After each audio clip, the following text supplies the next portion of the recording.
Assalamualaikum warahmatullahi wabarakatuh. Selamat pagi semuanya. Pada hari ini kami dari kelompok 1 yang terdiri dari saya, Indah Permatasari, sebagai moderator dan presentator yang pertama, dan rekan saya, Reni Wulandari, sebagai presentator yang kedua. Pada hari ini, saya dan rekan saya akan mempresentasikan tugas atau mata kuliah Sistem Informasi Akuntansi dengan judul Siklus Akuntansi. Baik teman-teman, di sini sudah ada subpokok bahasan. Yang pertama dan yang kedua akan saya bahas sendiri. Yang ketiga dan keempat akan dibahas oleh rekan saya Reni. Yang pertama yang akan saya bahas yaitu tentang transaksi dan yang kedua tentang siklus transaksi manual. Yang ketiga dan keempat yaitu tentang siklus transaksi berbasis komputer dan yang keempat adalah contoh soalnya.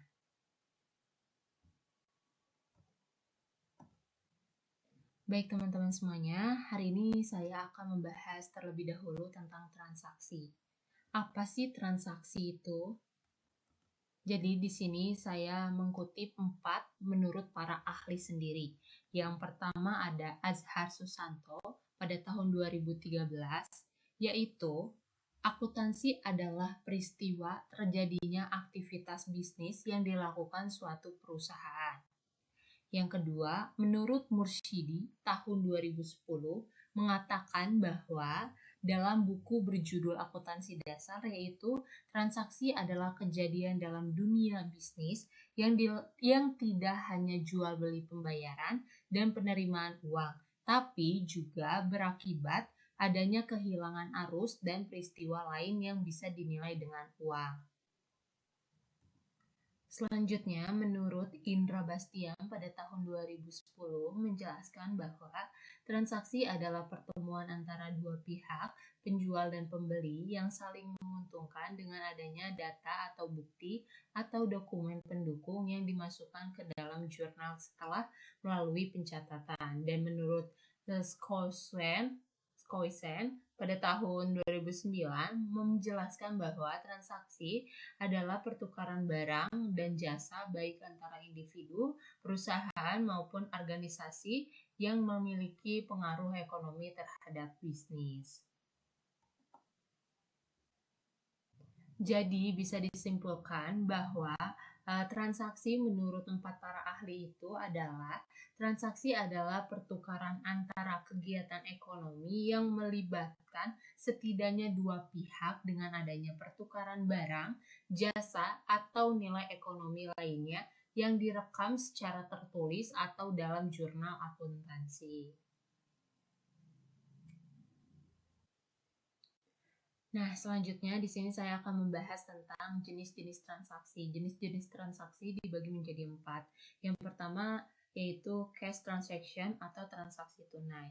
Transaksi tunai adalah transaksi perusahaan ketika melakukan pembayaran atau menerima uang saat kesepakatan terjadi. Jadi, transaksi tunai ini dilakukan ketika pembayaran segera saat transaksi terjadi. Misalnya itu teman-teman membeli jaket dan membayar tunai di kasir. Transaksi di sini disebut transaksi tunai karena antara pelanggan dengan toko dalam melakukan transaksi pembayaran dapat dilakukan melalui kartu debit atau kartu kredit karena pembayaran diselesaikan pada saat itu juga. Yang kedua yaitu credit transaction atau transaksi kredit. Dalam transaksi kredit, perusahaan maupun pembeli membayar tagihan hanya setelah periode kredit dengan jangka waktu yang telah ditentukan sebelumnya. Oleh karena itu, waktu yang diperlukan seseorang untuk melunasi kreditnya disebut dengan jangka waktu kredit. Contohnya itu, jika kamu ingin membeli laptop nih teman-teman, tetapi alih-alih pembayarnya langsung saat pembayaran. Toko tersebut mengizinkan periode kredit selama 30 hari. Dalam jangka waktu, kamu dapat membayar jumlah yang diminta oleh si tokonya. Yang ketiga yaitu transaksi internal atau internal transaction. Transaksi internal terjadi jika ada keterlibatan entitas luar meskipun tidak ada transaksi nilai dengan pihak yang ketiga. Transaksi uang yang terjadi akan berdampak pada pembukuan perusahaan.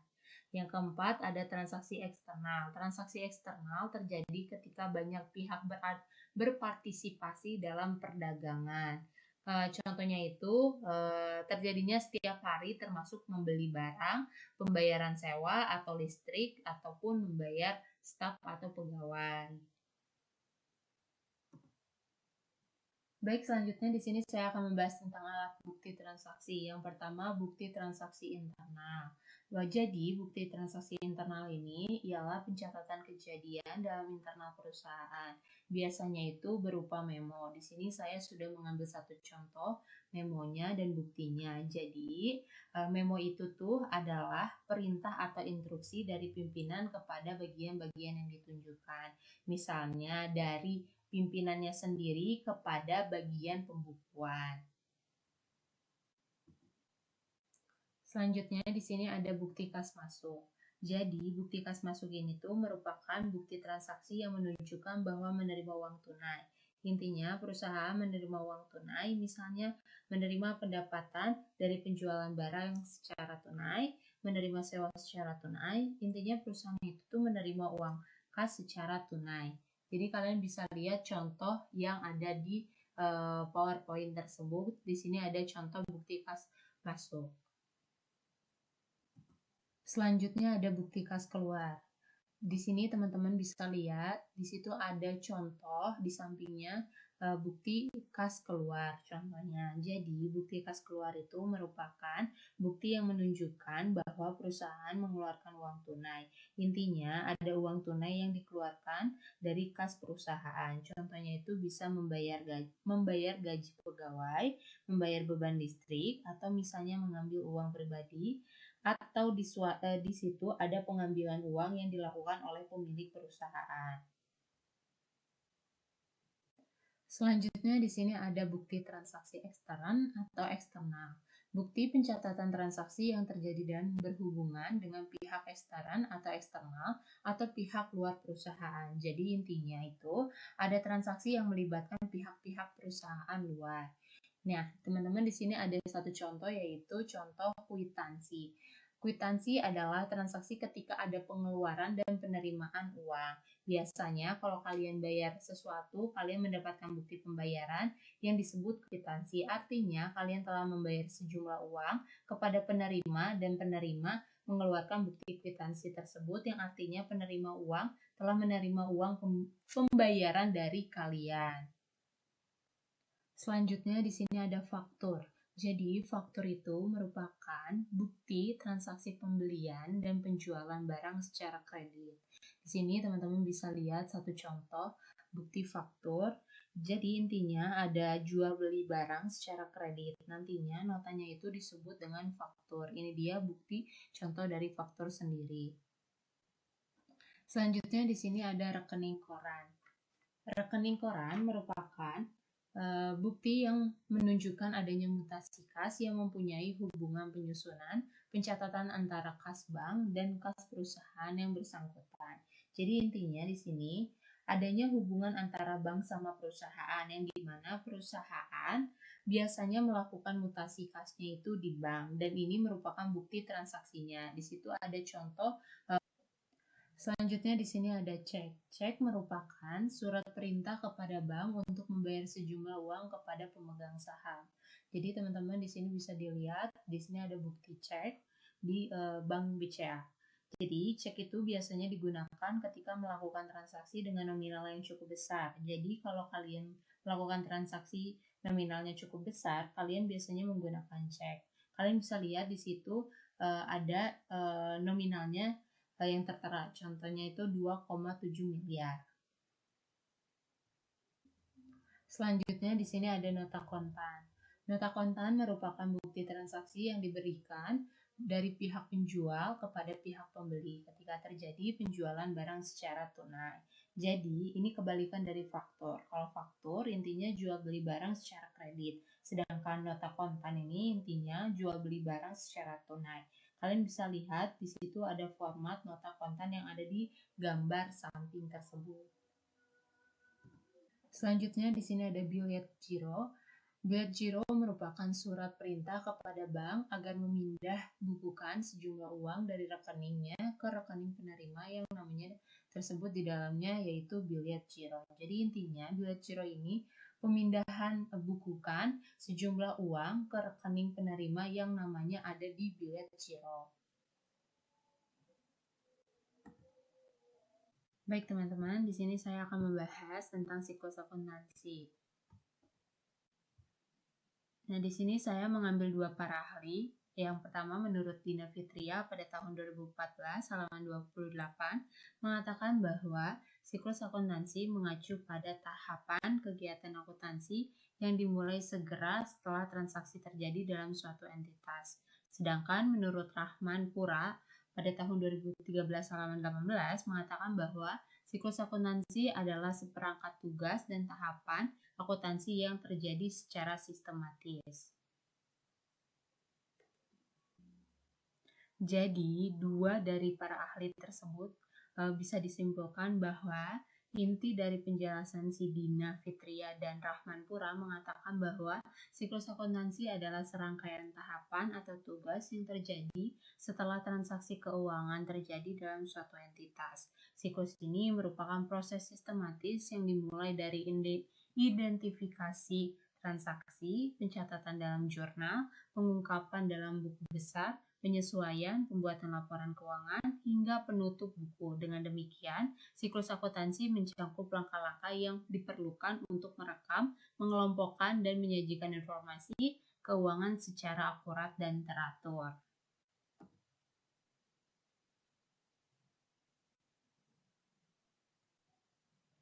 Adapun siklus akuntansi, untuk yang siklus normal diawali dengan yang pertama yaitu transaksi. Nah, ketika terjadinya transaksi, maka bukti transaksi tersebut dianalisa.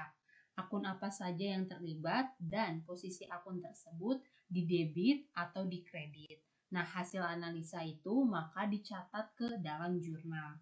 Dalam jurnal tersebut juga ada dua bentuknya, yaitu jurnal umum dan jurnal khusus. Untuk perusahaan jasa biasanya hanya menggunakan jurnal umum, sedangkan perusahaan dagang menggunakan jurnal khusus dan umum. Karena pada perusahaan dagang ada beberapa transaksi yang sama kejadiannya. Jadi, karena transaksi itu berulang-ulang, maka untuk lebih ringkasnya menggunakan jurnal khusus. Akun-akun yang ada di dalam jurnal ini kemudian dikelompokkan ke dalam akun yang sama. Kas dikelompokkan dengan kas jadi satu, utang dikelompokkan jadi satu. Proses pengelompokan itu dinamai atau namanya buku besar atau posting ke buku besar. Selain jurnal umum ini diposting ke buku besar untuk dikelompokkan. Perusahaan juga bisa memposting jurnal umum atau khusus ini untuk utang ataupun piutang diposting ke buku besar atau pembantu si utang piutang. Tujuannya untuk mengetahui spesifikasi utang atau piutang ke perusahaan tertentu. Misalnya, dari hasil buku besar saldo akhir utang yaitu nominalnya 3 juta. Nah, ketika perusahaan menyusun buku besar pembantu atau utang atau piutang, maka akan diketahui 3 juta itu kepada siapa saja. Misalnya, oh ternyata utang 3 juta itu kepada si Bapak A 2 juta dan Bapak B 1 juta. Seperti itu. Jadi, kita tahu spesifikasinya secara rinci utang itu ke personalnya berapa rupiah. Setelah menyelesaikan buku besar, saldo-saldo yang ada di buku besar, saldo akhirnya dikelompokkan menjadi satu untuk dibuat namanya neraca saldo. Nah, di neraca saldo inilah gunanya untuk mengukur apakah pekerjaan kita dari transaksi sampai buku besar benar atau tidak. Karena dalam neraca saldo itu akan diketahui posisi debit dan kredit semua akun dan hasilnya harus sama. Jika hasilnya tidak sama, maka ada kesalahan dalam pencatatan di analisis transaksi ataupun di nomor 2 dan 3. Tetapi ketika di neraca saldonya posisinya sudah sama baik di debit maupun di kredit, maka kemungkinan besar langkah-langkah dari nomor 1 itu dan sampai nomor 3 sudah betul. Setelah menyusun neraca saldo, maka siklus akuntansi yang kelima yaitu membuat atau menyusun jurnal penyesuaian. Nah, apakah dari akun neraca saldo tadi ada yang perlu disesuaikan atau tidak? Ada yang salah nyatet atau tidak? apakah perlengkapan seperti itu atau kurang. Ketika ada yang perlu disesuaikan, maka buatlah jurnal penyesuaian. Setelah membuat jurnal penyesuaian, langkah selanjutnya yaitu membuat kertas kerja 10 kolom, terdiri dari kumpulan dari 1. Neraca saldo debit dan kredit, 2. Jurnal penyesuaian debit dan kredit, ketiga neraca saldo yang disesuaikan debit kredit, yang keempat laba rugi juga terdiri dari kolom debit kredit, dan yang kelima adalah neraca juga terdiri dari kolom debit kredit, jadi totalnya ada 10 kolom. Nah, kertas kerja 10 kolom ini gunanya untuk membantu mempermudah penyusunan laporan keuangan.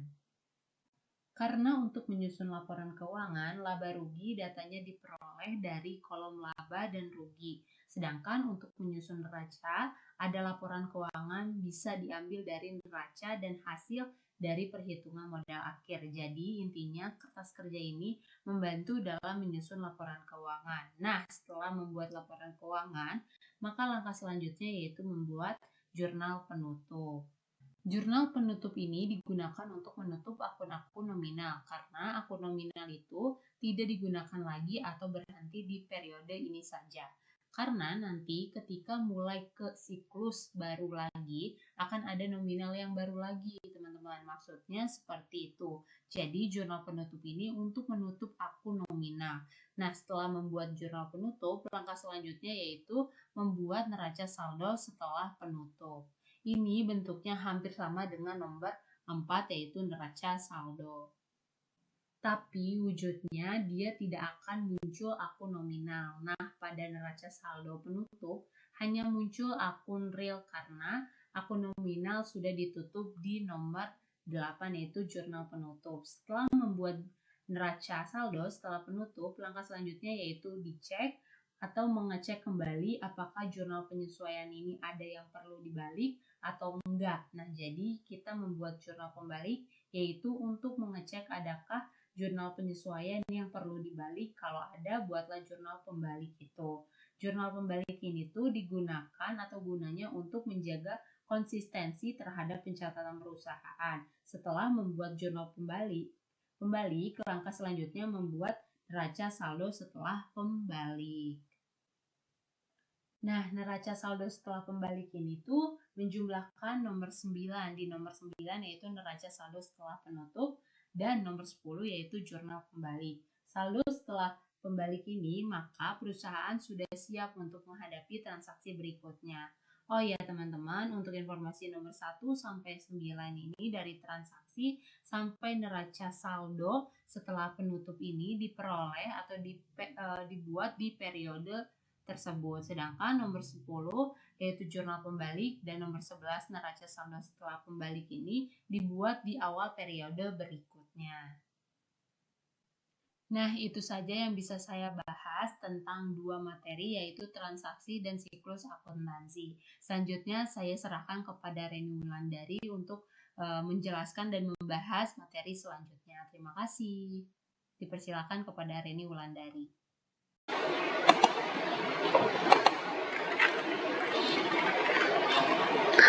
Assalamualaikum warahmatullahi wabarakatuh. Di sini saya akan menjelaskan tentang siklus transaksi akuntansi secara komputer.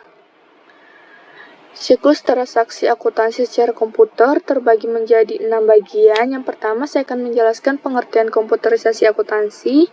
Yang kedua adalah aspek dasar dalam pemrosesan data secara komputer. Yang ketiga adalah kegiatan operasional perusahaan. Yang keempat, sistem akuntansi yang terkomputerisasi. Yang kelima, pengertian siklus transaksi berbasis komputer.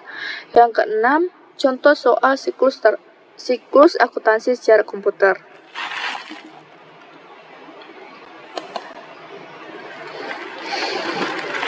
Yang pertama, kita akan menjelaskan tentang pengertian komputerisasi akuntansi. Pengertian komputerisasi akuntansi adalah sebuah sistem akuntansi di mana komputer sebagai teknologi untuk menjalankan aplikasi yang digunakan dalam mengelola transaksi akuntansi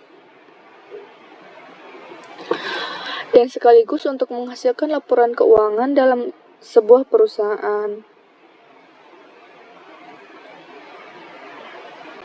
Yang kedua, saya akan menjelaskan tentang sistem akuntansi yang terkomputerisasi. Terbagi menjadi 3 bagian, yaitu analisis sistem. Analisis sistem adalah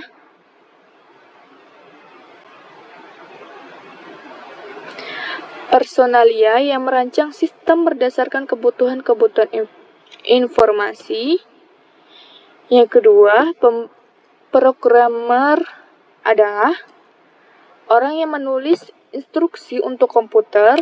Yang ketiga, operator. Operator adalah orang yang menjalankan komputer.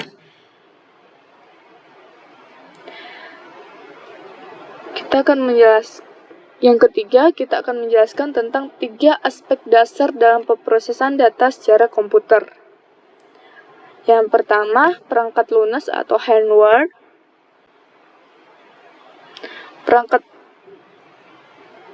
Perangkat keras atau hardware adalah sebuah komponen elektronik dan mekanisme dari sistem akuntansi terkomputerisasi. Perangkat ini memberikan kapasitas fisik seperti komputasi dasar, pengiriman dan penerimaan sinyal elektronik, atau penampilan citra, percetakan keluaran, dan penginputan arsip dasar atas suatu transaksi akuntansi. Yang kedua, perangkat lunak. Perangkat lunak adalah seperangkat program yang menyebabkan komputer melakukan pekerjaan yang terkoordinasi. Perangkat lunak akuntansi yaitu program seperti penjualan, posting, proses penyelesaian pembukuan, dan penyusunan neraca saldo.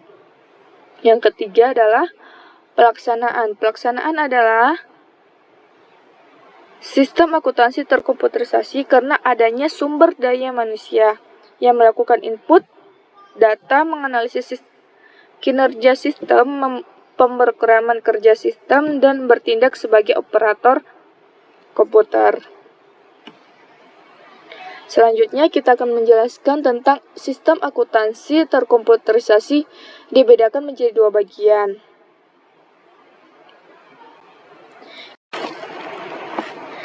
Selanjutnya saya akan menjelaskan pengertian sistem akuntansi terkomputerisasi tradisional dan sistem akuntansi terkomputerisasi berdasarkan database. Sistem akuntansi terkomputerisasi tradisional adalah jadi prosesnya ini dicatat secara manual sehingga penyusunannya itu terlalu lama. Harus melalui beberapa tahap, yaitu buku besar, piutang, persediaan gaji, dan upah.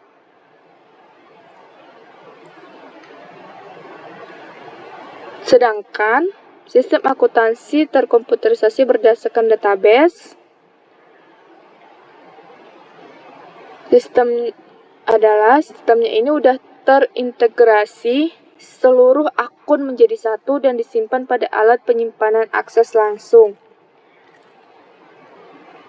Database dirancang secara tepat dan memungkinkan pemakaian yang berbeda dari informasi yang sama, tidak perlu menyelenggarakan flash yang terpisah dan mengulang kegiatan. Jadi lebih cepat prosesnya kalau menggunakan komputerisasi akuntansi. Selanjutnya, saya akan menjelaskan pengertian siklus transaksi berbasis komputer. Siklus transaksi berbasis komputer adalah proses yang terjadi dalam pengolahan transaksi menggunakan komputer.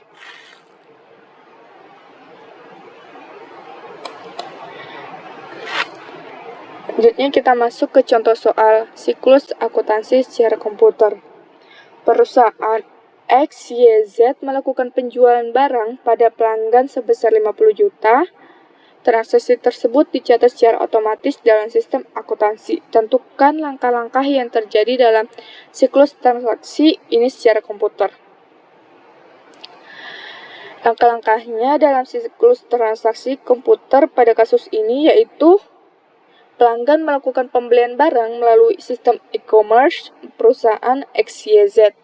Yang kedua, sistem e-commerce secara otomatis mencatat transaksi penjualan tersebut dan mengurangi stok barang yang tersedia. Yang ketiga, sistem e-commerce juga secara otomatis menghasilkan faktur penjualan yang dikirim kepada pelanggan. Yang keempat, pelanggan melakukan pembayaran melalui sistem pembayaran online yang terintegrasi dengan sistem akuntansi perusahaan XYZ. Yang kelima, sistem akuntansi secara otomatis menjadi penerimaan kas dari penjualan tersebut. Yang keenam, sistem akuntansi yang secara otomatis mencatat pendapatan dari penjualan tersebut. Selanjutnya, kita akan menjelaskan kegiatan operasional perusahaan. Kegiatan operasional perusahaan terdapat 6 bagian. Yang pertama, proses pengumpulan data transaksi. Setelah data-data transaksi diperoleh, maka data tersebut di-input atau dipindahkan pada komputer. Selanjutnya, data diposting, sama halnya seperti kegiatan posting buku besar dan sistem manual. Yang keempat, dilakukan proses perhitungan secara komputerisasi untuk menghasilkan laporan keuangan. Yang kelima, kita bisa mengetahui informasi mengenai laporan posisi keuangan, laporan laba rugi, dan lain-lainnya. Yang keenam, informasi keuangan yang dihasilkan tersebut berguna untuk kegiatan operasional tersebut. Baik teman-teman semuanya, itu saja yang bisa kami sampaikan. Terima kasih banyak atas perhatiannya. Mohon maaf bila banyak kesalahan dan salah-salah kata. Wassalamualaikum warahmatullahi wabarakatuh. Selamat pagi dan terima kasih banyak.